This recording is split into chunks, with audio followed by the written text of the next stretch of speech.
Hello everyone, welcome to She Shoda. Today we have with us Prajakta Lotankar, who is an accident survivor and an excellent human being. Hi Prajakta, welcome to She Shoda. Hi, thank you. So Prajakta, आपके accident के बारे में तो सबको पता है, लेकिन आप बता सकते हैं कि इस एक्सीडेंट के बाद आप में और आपके लाइफस्टाइल में क्या चेंजेस आए हैं? सच में बताऊं तो मेरी लाइफ पूरी 360 डिग्री चेंज हो गई। एक्सीडेंट के बाद ऐसे बोल सकते हैं कि मेरा रीबॉर्न हुआ, क्योंकि मुझे सारी चीजें वापस सीखनी पड़ी। खाना मतलब मुझे बहुत लगा था, चीन से लेके नेक से लेके हेड से लेके चेस्ट, हैंड, लेग, तो मुझे बेबी के तरह वापस सब सीखना पड़ा। मतलब चलना, मैं तोतला बोलती थी, वापस से क्लियर बोलना, उसके बाद सारी चीजें। तो ऐसे बोल सकते हैं कि ये टाइम बहुत टफ था। इस टाइम ये मुझे मेरे मेरे रियल फ्रेंड्स कौन है, मेरी फैमिली, रियल लोग भी मिला है, बहुत अच्छे अलग अलग डॉक्टर्स एंड ऑल, नए नए रिश्ते भी मैंने बनाए, और इस टफ पीरियड ने मुझे और बहुत स्ट्रांग बना दिया। लेकिन प्राजक्ता, एक्सीडेंट के बाद जब आप सबसे पहले अपने आप को देखिए वो स्कार्स के साथ, आपको कैसा लगा और फिर उससे उभरने के लिए आपने क्या किया? सबसे पहले जब मैंने मुझे मिरर में फेस किया, मैं जस्ट आईसीयू से मुझे जनरल वार्ड में शिफ्ट किया था, और 9 दिन के बाद मैंने फर्स्ट टाइम मुझे मिरर में देखा, और मैंने जब देखा मैं डर गई। सीरियसली मैं डर गई, क्योंकि मैं बहुत अलग दिखती थी और मुझे पता ही नहीं था कि मुझे इतना लगा है। तो मैंने जब मिरर में फेस किया, मेरा फर्स्ट रिएक्शन था ये कौन है, ये तो मैं नहीं हूँ, और अभी कैसे होगा। और तब मुझे पता चला कि मेरी मम्मी या मेरे पापा इतने वरीड क्यों है, या वो बार बार मुझे आइस क्यूब आके आंखों पे क्यों लगा रहे हैं, क्योंकि मेरा आंख पूरा ऐसे स्वेलन हो गया था और बहुत अलग दिख रही थी। प्लास्टिक सर्जरी के बाद भी, मतलब जब मुझे डॉक्टर ने बोला कि आपको ग्राफ्टिंग करनी पड़ेगी, क्योंकि 3rd डिग्री बर्न में खुद से स्किन नहीं बनती, तो मुझे उन्होंने बोला कि ग्राफ्टिंग के बाद थोड़ा अलग दिखेगा। तो मुझे ऐसे लगा था कि मेरी पैर की स्किन बहुत गोरी है, तो चेस्ट के इधर रिप्लेस कर देंगे तो टैन स्किन के, मतलब गोरी गोरी स्किन दिखेगी, तो मैं और सुंदर दिखने लग जाऊंगी। ऐसे मेरा कुछ इमेजिनेशन था, पर सच में रियलिटी हिट बहुत अलग था। वो इतना, मतलब ऐसे स्कार और पूरा ऐसे श्रिंकल एंड डार्क स्किन, मैं वापस रोने लगी जब मैंने सेकेंड टाइम ग्राफ्टिंग के बाद खुद को मिरर में देखा। मेरी फैमिली बहुत स्वीट है, उन्होंने सारे मिरर्स, सारे टीवी या विंडोज सब बंद कर दिया कि तुझे देखना नहीं है खुद को, अभी हीलिंग प्रोसेस में है, हीलिंग विल टेक टाइम, तू ठीक हो जाएगी, तू भगवान पे ट्रस्ट कर, ये सब अच्छा हो जाएगा, बहुत अच्छी अच्छी ट्रीटमेंट्स है, हम सब अच्छा कर देंगे। तो ठीक है, फिर मतलब खुद को मिरर में फेस करने के लिए मुझे 6 मंथ गए जेन्युइनली, कि हाँ एक्सेप्ट करने के लिए। तो एक टाइम के बाद मैंने खुद को ऐसे समझाया कि प्राजक्ता, ऐसे समझ कि तेरा रीबर्थ हुआ है, अभी तू मम्मी के पेट में है, 9 मंथ्स के बाद तू बाहर आएगी, और 9 मंथ्स के बाद हम वापस सारी चीजें करना स्टार्ट करेंगे। अभी खुद पे इतना ज्यादा हार्ड नहीं जाना है, खुद को बुरा लगे ऐसे कुछ भी नहीं थिंक करना है। जो भी हुआ है वो हमारे हाथ में नहीं है, रिएक्ट कैसे करना है वो हमारे हाथ में है। लोगों का क्या रिएक्शन था जब आप पहली बार घर वापस आए? जब मेरी मम्मी ने, मतलब पहले तो 13 दिन तक मुझे हॉस्पिटल रखा था, उसके बाद मुझे डिस्चार्ज देने वाले थे, पर मेरी सिर्फ सर्वाइकल की सर्जरी हुई थी, मेरे बाकी सारे वुंड्स ओपन थे, मेरे पीछे के स्टिचेस भी ओपन, मतलब तभी भी हील हो रहे थे। मेरी नेक को बोला गया था कि 45 दिन तक कुछ भी रोटेट नहीं करना है, और बहुत सारे कॉम्प्लिकेशंस थे, कहाँ ऑपरेशन करेंगे वो भी पता नहीं था, बहुत सारी चीजें तभी भी मतलब फैमिली वाले स्ट्रेस में थे, पर सारे लोग खुश थे क्योंकि फर्स्ट डे ऐसे था कि कुछ भी हो सकता है। जब तक ऑपरेशन सक्सेसफुल नहीं हुआ था तब तक पैरालिसिस के भी चांसेस थे, या इनिशियल जब मुझे हॉस्पिटल लेके गए थे तब बोल रहे थे कि इमरजेंसी क्रिटिकल सिचुएशन है, फटाफट कुछ तो डिसीजन लेना पड़ेगा, पेशेंट कैन बी डाई। ऐसे तो बहुत डरी हुई सिचुएशन थी, पर जब मैं बच गई सब खुश थे और सबका पॉजिटिव रिएक्शन था कि कुछ नहीं, तू बच गई है ना, बाकी सब हम ठीक कर देंगे। मेरी मम्मी पापा का भी ऐसे ही था डॉक्टर्स को कि जिस भी हालत में हमारी बेटी है, जो भी कंडीशन में हमारी बेटी है, सिर्फ उसे बचा दो और हमें वापस कर दो, हम उसको लाइफ टाइम देख लेंगे। और मेरी मम्मी पापा भी यही बोल रहे थे कि कुछ नहीं, सब अच्छा हो जाएगा, हम सब अच्छा कर लेंगे, तू सिर्फ पॉजिटिव माइंडसेट रख। मैं जब फर्स्ट टाइम घर गई तो ऐसे लग रहा था मतलब मेरी फैमिली इतनी अच्छी है ना, या वो मुझसे इतनी ज्यादा प्यार करती है ना, कि उनको देख के मेरा ऐसे था पहले इनिशियली ना, जब भी लगता है बहुत दुखता है ना, तो ऐसे सबको ही लगता है कि यार क्यों बच गई, चली जाती तो अच्छा होता। पर उनको देख के मुझे स्ट्रेंथ मिली कि नहीं, वो इतना मेरे लिए कर रहा है, वो गिव अप नहीं कर रहा है, वो पूरी जी जान लगा रहा है, तो मैं भी गिव अप नहीं करूंगी। मतलब हर किसी का ना नजरिया अलग रहता है। तो कोई कोई जब मैंने फर्स्ट टाइम मेरा प्रेशर गन में निकाला ना, तो मेरी एक फ्रेंड का रिएक्शन ऐसे था, अरे वाह तेरा स्कार भी बहुत टिकता है। और मेरी एक दादी है जिन्होंने मुझे फर्स्ट टाइम देखा ना, उनका रिएक्शन ऐसे था कि मेरी बेचारी लड़की, क्यों ऐसे इसके साथ हुआ, क्योंकि उनको बहुत बुरा लग रहा था कि ये बहुत सुंदर मेरी ब्यूटीफुल सी फूल जैसी लड़की थी और इसके साथ ऐसे क्यों हुआ और कैसे दिखने लगी है, क्योंकि मेरे बाल भी नहीं थे और मैं जेन्युइनली, कोई भी डर जाता तो कोई भी आके आपको कुछ भी बोल सकता है, आपको इतना सुन के नहीं लेना है, आपको ऐसे मतलब वो फेस है वो निकल जाएगा। तो लोग अपने हिसाब से रिएक्शंस देते हैं, आपको रिएक्ट कैसे करना है वो आपको सोचना है। अगर कोई बहुत टॉक्सिक आके कुछ निगेटिव भी बोल रहा है ना, तो वो आपके बारे में नहीं बोल रहा है उसको सुनना ही नहीं है वो।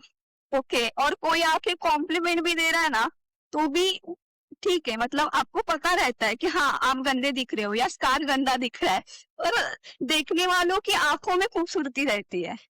ओके, और खुद को मिरर में फेस करने के लिए भी ना बहुत गट्स लगते हैं, और आप यूज टू हो जाते हो, मतलब फर्स्ट टाइम देखोगे ना डर जाओगे, 10 बार देखोगे ना तो फिर हाँ कि ठीक है एक्सेप्ट कर लोगे, फिर आप लोगों को भी एक्सेप्ट करवा देना। मतलब मैं तो अभी फोटोज डालती हूँ, मैं स्कार के भी डालती हूँ, सब डालती हूँ, तो मैं लोगों को भी यूज टू करा रही हूँ कि हाँ मैं अभी ऐसे दिखती हूँ, क्योंकि ना वो स्पॉन्टेनियसली मुझे आके देखते ना तो उनको बुरा लगता है, और फिर वो मुझे भी बुरा मतलब वो ऐसे बात करते ना कि मुझे भी फिर ऐसे लगता है कि कुछ हुआ है क्या, पर अभी मेरे ऐसे कि नहीं, है जो भी स्टार्स है अभी लगा है ना, तो कुछ कर नहीं सकते, जो चीजें आपके कंट्रोल्स में नहीं है ना, उस पे फोकस करके क्या होगा। नाइस। तो वो मोमेंट कब आया जब आपने खुद को एक्सेप्ट किया कि आप जैसे हो वही ठीक है? कैसे ये माइंडसेट आया? स्टार्टिंग में तो नहीं हो रहा था, एक टर्निंग पॉइंट था मेरे लाइफ में, रात के से 12 या 1 बजे रहेंगे, और ना सीवियर बर्निंग सेंसेशंस रहती है, तो नींद नहीं आती थी, मेरे चेस्ट पे वेट ड्रेसिंग थी, और मुझे उठ के बैठने भी नहीं होता था। मेरे घर पे बेड था जो ऊपर या नीचे किसी और को करना पड़ता था, तो मम्मी को भी नींद नहीं आती थी, तो मेरी मम्मी मेरे साथ 24/7 रहती थी, वो सामने बैठी थी, और मुझे भी नींद नहीं आ रही थी तो वो भी जगी थी, मेरे लिए जगी थी, नहीं तो वो दिन भर काम करके बहुत थक जाती थी। तो वो ऐसे मुझे ऐसे देख रही थी, बहुत टाइम देख रही थी, तो मैंने मम्मी से पूछा कि मम्मी क्या हुआ करके, तो उसने बोला कुछ नहीं बेटा। तो भी मैंने वापस एक बार पूछा कि मम्मी क्या हुआ, नहीं बताया। वापस एक बार पूछा कि बोलो ना क्या हुआ, आप ऐसे क्यों देख रहे हो, मुझे समझ रहा है कि कुछ तो सोच हो। तो उनका ऐसे रिएक्शन था, वो रोने लगी, और वो बहुत रोने लगी।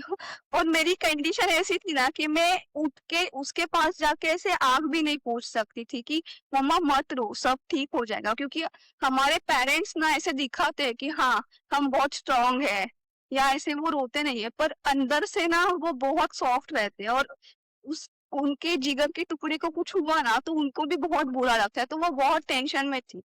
तो वो रो रही थी, मुझे उठ के जाने भी नहीं हो रहा था। मैंने से पूछा कि मम्मा क्या क्यों, क्या हुआ करके। तो वो ऐसे रोते रोते बोल रही थी कि अभी कैसे होगा मेरी बेटी का, कौन उसके साथ शादी करेगा, उसका फ्यूचर में क्या होगा, ऐसे सब।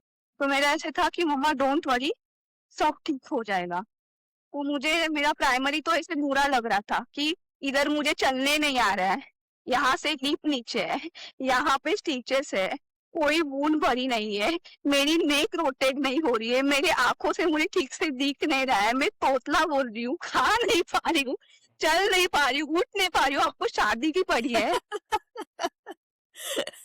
तो ये तो रिएक्शन था। पर दूसरा ऐसे था, मतलब मेरे ऐसे था, मम्मा शादी मैं चल कैसे पाऊंगी, फिर कैसे पाऊंगी, मतलब तब मेरा ऐसे था कि मेरी मम्मी पापा को ये टेंशन नहीं होना चाहिए कि मेरी बेटी का आगे जाके कैसे होगा, कौन शादी करेगा, कोई नहीं करेगा ना तो भी मैं खुद को लाइफ टाइम खुद संभाल लूंगी, इतनी मैं इंडिपेंडेंट बन के दिखाऊंगी कि वो टेंशन ना ले। तो वो मेरे लाइफ का ना टर्निंग पॉइंट था कि मेरी मम्मी या मेरे पापा ऐसे ना ऐसे पावरलेस की तरह ऐसे कि सोचते बैठते थे कि अभी कैसे होगा, पता नहीं मेरे ना कुछ तो केमिकल, मतलब केमिकल अच्छा नहीं बोलूंगी, पर ना ऐसे अंदर से बहुत हर्ट हुआ था। और मुझे ऐसे था कि अभी मुझे कुछ तो बन के दिखाना है। आप इतने यंग हो लेकिन आपकी सोच इतनी बड़ी और मेच्योर है, तो ये सब आया कैसे? आपने ये मेंटालिटी अपनाया कैसे?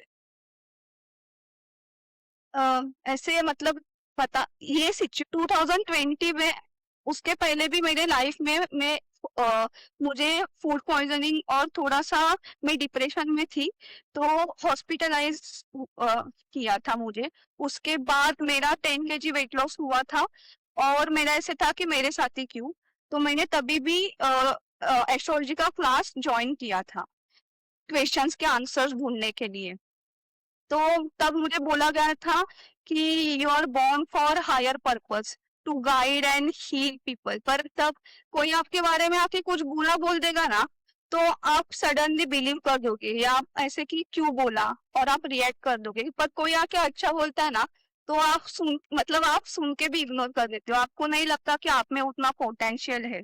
और मुझे तभी भी नहीं लगता था, पर और अभी भी ठीक है, मैं अभी खुद को अब ऐसे बोलती हूँ कि 10 लोग आकर अगर सेम चीज बोले, एक बार खुद पे भरोसा करना और खुद पे काम करना स्टार्ट कर देना।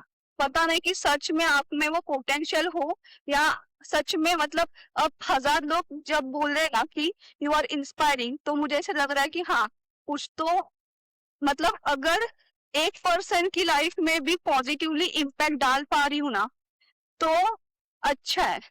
कुछ बुरा तो नहीं हो रहा है मेरी बातों से या मेरी वीडियोस से, अच्छा हो रहा है, किसी को होप्स मिल रहे, तो अच्छी बात है। तो खुद पे बिलीव करना, कोई आपके ऐसे आपके बारे में अच्छा बोल रहा है ना तो बिलीव करना।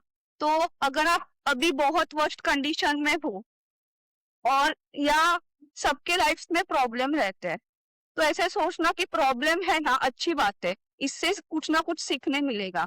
क्योंकि ना लोग आपके बारे में निगेटिव बात करने के लिए बैठे हैं, आपको खुद को हमेशा पॉजिटिव रखना है। मेरे चेस्ट पे वायर्स थे ना, मैं खुद को आयरन मैन बोलती थी। तो मुझे बोलना है कि अगर सेम टॉक्सिक पैटर्न या सेम टॉक्सिक लोगों के साथ आपको पता है कि वो आपको हार्म, वो थिंकिंग या वो पैटर्न हार्म कर रहा है, तो भी आप वही वही रिपीट कर रहे हो, और आउटकम उसका कुछ तो अलग आप इमेजिन कर रहे हो, तो वैसे नहीं होगा। आप जैसे सोचते हो, आप जो खाते हो, जिस एनवायरमेंट में रहते हो ना, वो सारे आप पे इम्पैक्ट करते हैं। तो आपको अलग दिखना है, अलग सोचना है, तो अलग बुक्स पढ़ने पड़ेंगे, अलग एनवायरमेंट में रहना पड़ेगा, या आपको अलग दिखना है तो अलग खाना पड़ेगा, कुछ तो अलग करना पड़ेगा। ऐसे ही आप सोचते रहोगे कि ये करना है वो करना है, पर एक्शंस कुछ नहीं ले रहे हो, तो आउटपुट भी सेम ही रहेगा। आप रिकवरी फेज में हो, आपके पास टाइम बहुत है, आप पढ़ना स्टार्ट कर दो, आप चीजें एक्सप्लोर करना स्टार्ट कर दो। अगर आप खुद को नहीं जानते हो तो खुद को पहचाना स्टार्ट कर दो, खुद के साथ टाइम स्पेंड कर दो, क्योंकि ना सारी लोग अपने अपने लाइफ में बिजी रहते हैं। तो इनिशियली मुझे ऐसे लगता था कि यार कोई, जब मुझे बात करने नहीं आ रही थी तब सब फोन कर रहे थे, अभी बात करने आ रही है, ठीक हो गई हो तो कोई पूछ नहीं रहा है। फिर मैंने बुक्स पढ़ना स्टार्ट किया, एटॉमिक हैबिट या पावर ऑफ सबकॉन्शियस माइंड, ये सारी चीजें।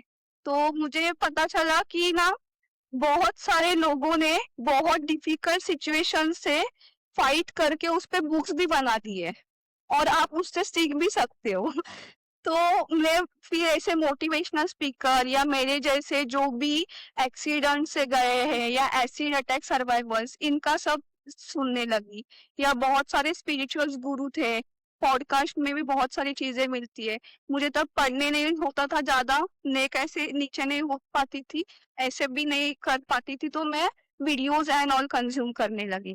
खुद को जितना पॉजिटिवली रख सको ना उतना रखना। फिर मैंने अलग अलग टेक्निक सीखना स्टार्ट कर दिया, manifestation, gratitude technique, mirror technique, water technique.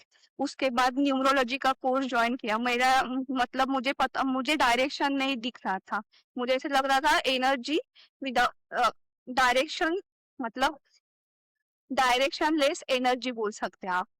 तो फिर मेरा ऐसे था कि अभी लाइफ में आगे करना क्या है, पहले सब पढ़ लेती हूँ, जान लेती हूँ, और उसमें कुछ नहीं लगेगा ना सेंस तो छोड़ देंगे, पर पढ़ा हुआ कुछ वेस्ट नहीं होता है। तो आपको भी जो भी आपके हॉबीज है, मतलब ना दुखेगा ना तो आपको खुद को ना माइंड किसी और चीज में आपको डाइवर्ट करना है, नहीं तो आप वही रोते बैठोगे और रोने से कुछ नहीं होगा। रो लेना, पर उसके बाद उठना और काम करना स्टार्ट करना, खुद पे वर्क करना, हमें चेंज करके दिखाना है। कोई आके आपको ये भी बोल रहा है ना कि आपके कर्मों के फल है, तो आपको बोलना है कि मेरे अच्छे कर्मों के फल है, इनको भी दिखाऊंगी एक दिन।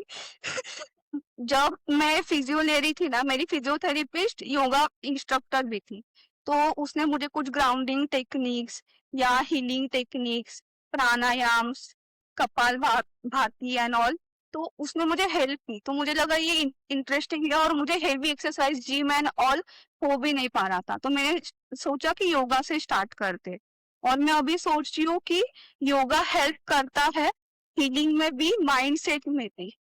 तो मैं अभी डिप्लोमा करके उसमें कुछ तो करने का सोच रही हूँ, और साथ में बाकी भी रेखी एंड ऑल रहता है उसमें। कि मेरा ऐसे था कि अगर मैं हील हो जाऊंगी ना पूरी तरह से, डॉक्टर का काम है आपको सच बताना, वो आपको पॉसिबिलिटीज और कॉन्सिक्वेंसेस बताएंगे, पर वो पॉसिबिलिटीज है, वो ऐसे हाथ, मतलब ऐसे लकीर नहीं है कि नहीं होगा ही नहीं। आपको सोचना है कि डॉक्टर ने बोला है 60%, या जो भी वो पॉसिबिलिटीज बोल रहे हैं, आपको सोचना है कि मेरा 100% हो जाएगा। सोचने में क्या जाता है, हुआ हुआ, नहीं हुआ नहीं हुआ, पर आपको सोचना है कि अच्छा ही होगा।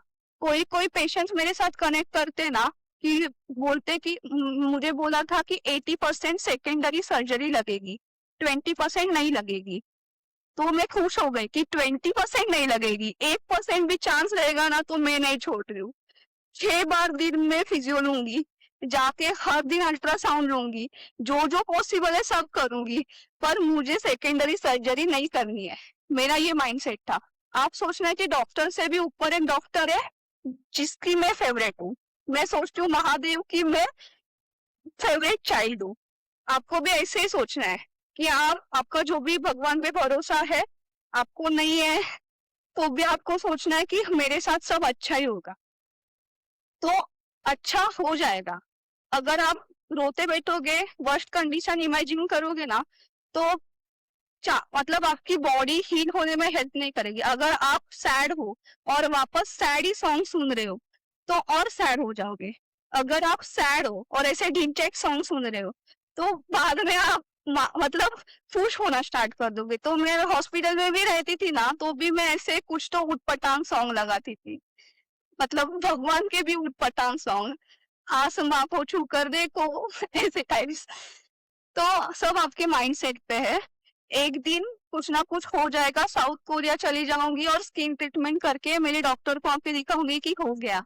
और मैं दुनिया को भी दिखाऊंगी कि देखो होता है। आप सिर्फ फेथ रखना, काम करते रहना। मैं चिल्ला चिल्ला के बताऊंगी कि भगवान है और भगवान सब ठीक कर देंगे। मतलब आपके ऊपर है। अगर आप सोचोगे ना, मतलब कोई कोई बोलता है कि मेरे तो भगवान पे से भरोसा ही उड़ गया, मुझे लगा ना मेरा डबल हो गया क्योंकि मुझे जिंदा रखा। तो मेरा ऐसे था कि भगवान ने बचाया, अभी चल पा रही हूँ, कल दौड़ने लग जाऊंगी, बात कर पा रही हूँ, सांस ले पा रही हूँ। Be grateful. आप जिस भी कंडीशन में हो ना, आप सांस भी ले पा रहे हो ना, आपको रात को 8 घंटे की अच्छे से नींद आ रही है, तो भी आपको भगवान को थैंक यू बोलना है, क्योंकि सबको नहीं आती है। मैं 3 मंथ नहीं सोई हूँ, तो मैं जेन्युइनली बोल रही हूँ। और आप ऐसे कुछ भी, मतलब लोगों के लाइफ में प्रॉब्लम्स नहीं रहते हैं ना, मेरे लाइफ में, मेरी लाइफ बहुत स्मूथ थी ना, तो मैं कुछ भी प्रॉब्लम्स निकाल के रोती बैठी थी। आपकी अगर बॉडी फुल्ली फंक्शन कर रही है, अगर आप, मतलब मैं सच में बता रही हूँ, रात को अच्छे से नींद आ रही है, आपके पास घर है, आपके पास फैमिली है, फैमिली मतलब आपके पास घर है, आप चल पा रहे हो, खा पा रहे हो, फंक्शनल बॉडी है, आप बहुत बहुत बहुत ज्यादा ब्लेस्ड हो। क्योंकि अगर आपको ऐसा लग रहा है ना कि मेरी लाइफ में बहुत प्रॉब्लम है, कोई भी नजदीक वाले गवर्नमेंट हॉस्पिटल में जाके एक बार सिर्फ ऐसे राउंड मार के आए, या कैंसर हॉस्पिटल में, आपको बुरा लगना बंद होना चाहिए क्योंकि बहुत सफर कर रहे हैं लोग। नाइस। सो आप बहुत ही स्ट्रांग है, लेकिन फिर भी आपके उस कमजोर वक्त में आपका साथ किसने दिया? My entire family, my mom dad. मैं ना बहुत लकी हूँ, मुझे ऐसे लगता है, या मैं ऐसे बोलती रहती हूँ कि मैं लकी हूँ। ओके। तो जब पता चला ना कि मुझे लग रहा है, मेरी एंटायर फैमिली वहां पे आ गई। और मेरे मम्मी पापा स्ट्रांग नहीं थे, पर सब उनको बोल रहे थे कि डोंट वरी, सब ठीक हो जाएगा। सबके जो भी फेवरेट्स भगवान थे ना, सारे सारे लोग उनके पास चले गए। मतलब मेरी मम्मी पापा, मेरे रिलेटिव, जहाँ पे गांव में पता चला या जहाँ पे भी पता चल रहा था कि कुछ हुआ है, तो सब ऐसे बोल रहे थे कि डोंट वरी, हमने इस मंदिर में या इस भगवान को बोला है, भगवान सब ठीक कर देगा। और अब मुझे जो भी आके, मतलब डॉक्टर्स भी बोल रहे थे ना, मुझे ना एक डॉक्टर मिली थी, मिली थी पता नहीं, क्योंकि मुझे आंख से ठीक से नहीं दिख रहा था, पर मुझे सुना ही दे रहा था। तो बाकी सब थे ना, वो सिंपैथी देते थे, वो इतने अच्छे थे ना। उन्होंने क्या किया, दिख रहा था कि मुझे ऊपर से लगा है, चेस्ट बर्न है, आपको लगा है, उन्होंने नीचे से स्टार्ट किया एग्जामिन करना। उसने मुझे बोला, पैर के फिंगर्स हिला के दिखा, मेरे हिलने लगे थे। थोड़ा सा उन्होंने मेरे पैर को टच किया, सेंसेशंस है, मैंने बोला हाँ। थोड़ा सा पैर हिला के दिखा तो थोड़ा सा हिल रहा था। तो वो ऐसे ना मुझे अप्रिशिएट करने लगे, अरे वाह, पैर हिल रहे हैं, अरे वाह, इधर भी नहीं लगा है, अरे वाह, उधर भी नहीं लगा है। तो ऐसे होना चाहिए कि ना, अगर आपकी नेक रोटेट कर रही है, अभी यहाँ पे पूरी रोटेट कर रही है, यहाँ पे 65% कर रही है, पर 65 तो कर रही है, मतलब पॉजिटिव देखो कि हाँ, पैर ठीक है, हाथ ठीक है, जो चीज। फिर उन्होंने, फिर वो ऊपर आए, फिर बोला यहाँ पे दर्द हो रहा है, डोंट वरी, ठीक हो जाएगा, हील हो जाएगा। मेरी एंटायर फैमिली ने मुझे सपोर्ट किया। मेरी एक मम्मी नहीं है ऐसे भी बोल सकती हूँ, क्योंकि ना मेरी सारी मासी और मेरी बुआ, उन्होंने भी मुझे बहुत बहुत बहुत हेल्प की। मतलब ऐसे बोल सकते हैं कि उन्होंने खुद के लाइफ का आधा टाइम मुझे दे दिया। मम्मी ने तो बहुत हेल्प की, पर उसके बाद मम्मी को ऑफिस जाना पड़ा, तो मेरी मासी और मेरी बुआ, मैं एक एक मंथ उनके पास थी, और उन्होंने मुझे बहुत संभाला। मेरी मम्मी, वो साय की तरह मतलब साय की तरह मेरे साथ थी। जब मैं हॉस्पिटल में गई ना, उससे लेके 15 के 15 दिन वो मेरे साथ थी। घर पे आने के बाद भी वन पूरा एक मंथ वो मेरे साथ ही थी। मेरा बात, ब्रश, ब्रशिंग, बात, उसके बाद बेड पैन, जो भी मुझे, जो बेसिक बेसिक चीजें भी मेरे से नहीं हो पा रही थी और मेरा फर्स्ट वही था कि सब खुद से करना स्टार्ट करना है। तो जब मुझे करना आने लगा तब मैंने स्टार्ट कर दिया, पर तब तक सारी चीजें मेरी मम्मी ने की और मम्मी पापा को देख के मेरा ऐसे था कि नहीं, वो ये डिजर्व नहीं करते और मुझे ऐसे सोचना नहीं है, क्योंकि बचपन से लेके अब तक इतना बड़ा करने में ना उन्होंने पूरी जिंदगी लगा दी है। तो मैं ऐसे नहीं सोच सकती, मैं इतना सेल्फिश नहीं बिहेव कर सकती कि नहीं रहना है करके। मैं उनको देख के मेरा ऐसे था कि मैं लड़ूंगी, मैं कुछ तो बन के दिखाऊंगी कि मेरी मम्मी पापा प्राउड फील करे, और उन्होंने मुझे हिम्मत दी। हाय हाय मेघा, हाय, कैसी हैं आप? एकदम मस्त। अभी प्राजक्ता आपके बारे में बता रही थी कि आप कैसे उसके पास थे हमेशा, और आप तो एक नर्स हैं, लेकिन अपनी बेटी को वैसे देख के आपको कैसा लगा और आपने कैसे ये हिम्मत दिखाया? सच बोलूं, जिस दिन हम लोग ने फर्स्ट दिन उसको बहुत सारा ब्लड में थी, पूरा बॉडी ब्लड से भरा हुआ था। स्कार को उसको लगा था ना, सिर को, तो उसको ना 18 स्टिचेस थे। मगर जब हम लोग पहुंचे ना तभी उन्होंने स्टार्ट नहीं किया था, तो करना बाकी था। तो पूरा पूरा का पूरा बदन उससे ब्लड से लथपथ था। तो पहले देख के ना वो बहुत डर गए। हम लोग सोच नहीं सकते थे कि इतनी अच्छी खूबसूरत बना के हम लोग ने घर से उसको किया था, भेज दिया था, और वहां पे जाके इतना हम लोग को देखना पड़े, सोचा भी नहीं था। बहुत डर गए, बहुत, बोला तो बहुत। और नर्स होने की वजह से ना पता चला कि 2, 3 और 4 ये 3 उसके इंजर्ड है, सर्वाइकल। तो पैरालिसिस का तो चांसेस डॉक्टर ने बहुत सारा बोला था कि देखो सर्जरी बहुत क्रिटिकल है, ये सही नहीं हो सकती है।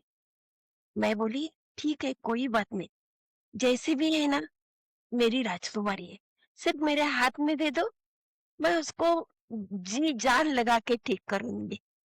और मैं ना भगवान पे बहुत फेथ रखती हूँ, तो मैंने भगवान को बोल दिया, बहुत खूबसूरत मुझे लड़की दी है तूने, आपने, तो उतनी खूबसूरत जब भी वो बाहर आएगी ना ऑपरेशन थिएटर से, उतनी खूबसूरत होनी चाहिए। वो आपके ऊपर है, आप कैसे दोगे मुझे मालूम नहीं, मगर मेरी प्राजक्ता जैसे मैंने सुबह भेजी थी ना, वैसे की वैसे मुझे चाहिए। अगर मैंने कभी भी कुछ भी थोड़ा सा भी आपके लिए किया होगा, नहीं तो इतना सारा लाखों पेशेंट के साथ किए है ना, बहुत अच्छे कर्म ही किए होंगे, तो अच्छा ही होना चाहिए मेरे बेटे के साथ। का इतना पॉजिटिव थिंकिंग है, इतना पॉजिटिव एटीट्यूड है, और आपका विल पावर इतना स्ट्रांग है कि आप, आई एम श्योर आप 100% रिकवर कर जाओगे। लेकिन एक आखिरी मैसेज, आप जैसे बाहर कोई पेशेंट्स है, एक आखिरी मैसेज आप क्या देना चाहेंगे उनको? मैं उनको बोलूंगी कि अगर आप कितने भी वर्स्ट कंडीशन में रहोगे ना, आपसे भी वर्स्ट कंडीशन में कोई तो रहेगा। और सच में, अगर मतलब ठीक है कि बहुत पेन में हो, आपको ऐसे लगेगा कि नहीं रहना है, पर पता नहीं कि यहाँ से अगर आप बाहर निकल लोगे ना तो मिरेकल हो सकता है। मतलब बहुत वर्स्ट कंडीशन है पर आपने कर दिखाया तो, और उसके आगे आपकी लाइफ पूरी 360 डिग्री चेंज होके और भी कुछ बहुत बड़ा हो सकता है।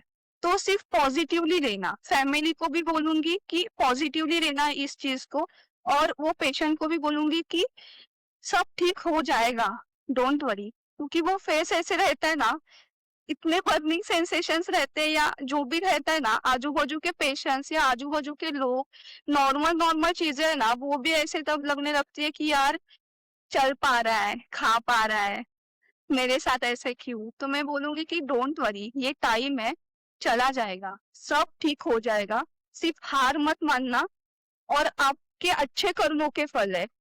और पॉजिटिव लोगों से खुद को सराउंडेड रखना, या पॉजिटिव चीजें सोचते रहना। कुछ भी आके कोई भी आपको कुछ भी बोल रहा है ना, उसके बारे में आपको पॉजिटिव सोचना है। अगर ग्लास आपका आधे पानी से भरा है तो आपको सोचना है कि आधा हवा से भरा है। पूरा भी खाली है ना, तो भी आपको पूरा ऐसे सोचना है कि पूरा एयर से भरा हुआ है, मेरा ग्लास तो फुल ही है। या आपके लाइफ में प्रॉब्लम्स भी आ रहे हैं ना, आपको सोचना है कि ठीक है, इससे सॉल्यूशंस निकाल के कुछ ना कुछ अच्छा हो जाएगा। भगवान उसी के लाइफ में प्रॉब्लम्स देता है कि उसको लगता है कि हाँ ये सॉल्व कर लेगा। आप ऐसे सोचना कि आप भगवान के सबसे फेवरेट कीड हो। आप सोचना, सोचने में कुछ नहीं जाता, सारी पॉजिटिव चीजें सोचना। आयरन मैन मतलब मार्वल्स, डीसी जो भी देखा है ना बचपन से, कुछ भी आप ऐसे इमेजिनरी बना लेना, कुछ भी अपनी अपनी स्टोरी बनाना और खुद में खुश रहना, अच्छे अच्छे सॉन्ग सुनना। और ये टाइम सिर्फ आपको सरवाइव करना है। आपकी हील होने की एक प्रोसीजर रहती है, हर बॉडी पार्ट अपने अपने हिसाब से हील होता है, तो वो भी उतना अपना टाइम कंज्यूम करेगा। आप मैं बहुत मेहनत ले रही थी और मेरा ऐसे था कि अरे रिजल्ट्स क्यों नहीं दिख रहे हैं, रिजल्ट्स क्यों नहीं दिख रहे हैं, तो मुझे डॉक्टर ने समझा कि अरे टाइम लगेगा। तो मैं भी वही बोलूंगी कि टाइम लगेगा, और लगने दो टाइम। ये टाइम ना आप खुद को बिजी रखो, खुद को कुछ ना कुछ नए नए चीजें सिखाते रहो, क्योंकि ये इतना खाली टाइम आपको वापस नहीं मिलेगा। और जो भी आपकी मतलब, बी ग्रेटफुल कौन सी भी चीज के लिए, मतलब अगर आप खा भी पा रहे हो ना तो भी बी ग्रेटफुल। सांस भी ले पा रहे हो, आपकी उंगलियां भी अगर हिल रही है तो ऐसे सोचना कि भगवान ने मुझे दूसरा जन्म दिया है, और आप ठीक हो जाओगे। अगर आप ऐसे सोचोगे ना कि अरे कुछ नहीं, हील भी नहीं पा रही हूँ, कैसे होगा, तो फिर डिफिकल्ट है। मैं जब बेड पे भी थी ना, मैं सोचती थी कि 21 किलोमीटर का मैराथन दौड़ के दिखाऊंगी, कैसे पता नहीं, या कुछ भी हाइपोथेटिकल सोचती थी, कैसे पता नहीं पर होगा। तो आपको भी ऐसे ही सोचना कि कैसे पता नहीं होगा, तो हो जाएगा। नाइस। कोई ना कोई मिल जाएगा जो आपको हेल्प कर देगा उस जर्नी में। मेघा, आपसे हम्म, एक और क्वेश्चन पूछना था, ठीक है? जरूर। सो मेघा, आप प्राजक्ता के लिए एक केयर गिवर थे, आपको दूसरे केयर गिवर्स लोग के लिए क्या मैसेज है? मैं तो सब लोग को इसका जो वीडियो निकाला है ना हम लोग ने, वो सब लोग को बता देती हूँ। हमारे पास है ना एएमएल केस रहती है, यंग यंग बच्चों लोग रहते हैं जिन लोग को ब्लड कैंसर है। अभी फिलहाल ही 3-4 जन ऐसे मुझे मिले, तो उन लोग को मैंने बता दिया, देख सिर्फ इतना ही सोचना है, प्राजक्ता के जैसे पॉजिटिव सोचना है। आप पॉजिटिव सोचते रहो, आपके इसमें बहुत अच्छा हो जाएगा। फीवर नहीं आएगा, कैसे आएगा, मैं इतना मजबूत हूँ, मुझे नहीं फीवर आएगा। ये सोचो आपको फीवर नहीं आएगा। मुझे ये 21 डेज ये है ना, आज मुझे ब्लड नहीं चढ़ाना है, इसको ब्लड नहीं चढ़ाया गया, उसको सिर्फ हाफ एन आवर के 100 फीवर आ गया, मगर वो ब्लड नहीं चढ़ा, नहीं चढ़ा मीन्स नहीं चढ़ा।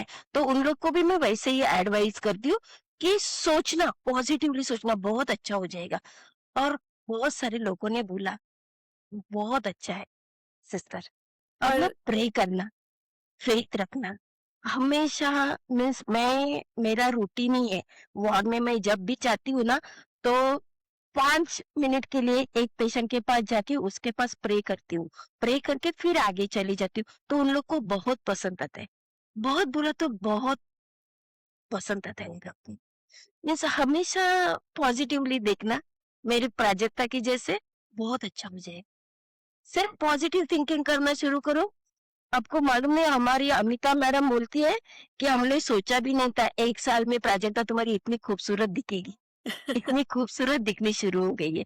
तो सचमुच सब लोग पॉजिटिव सोचना शुरू करो, और ऊपर वाले भगवान को बता दो कि ये मुझे करना है तो करना है, हो जाएगा, अपने आप हो जाएगा। सही में प्राजक्ता एक इंस्पिरेशन ही है, बहुत और इंस्पिरेशन। और आप भी उसका साथ दिए। सो और इसके लिए आप लोग दोनों मेरे शो पे आए, thank you so much. So Prajakta, specially thanks to you. Thank you so much, आपने आपने हम लोग को हमें कॉल किया, कनेक्ट किया। इसके लिए आपको बहुत थैंक यू कि आपने हम लोग को इतना वक्त दिया, आपका बहुत बड़ा वक्त दिया है। Thank you so Thank you. Much. Thank you so much. ठीक है, thank you thank you. Prajakta. आप ऐसे ही पॉजिटिवली बात कीजिए, पॉजिटिविटी फैलाइए। आपके जैसे लोग बहुत कम है दुनिया में, और दुनिया को ऐसे लोगों की बहुत ज्यादा जरूरत है। So really all the best. for your recovery ahead. Thank you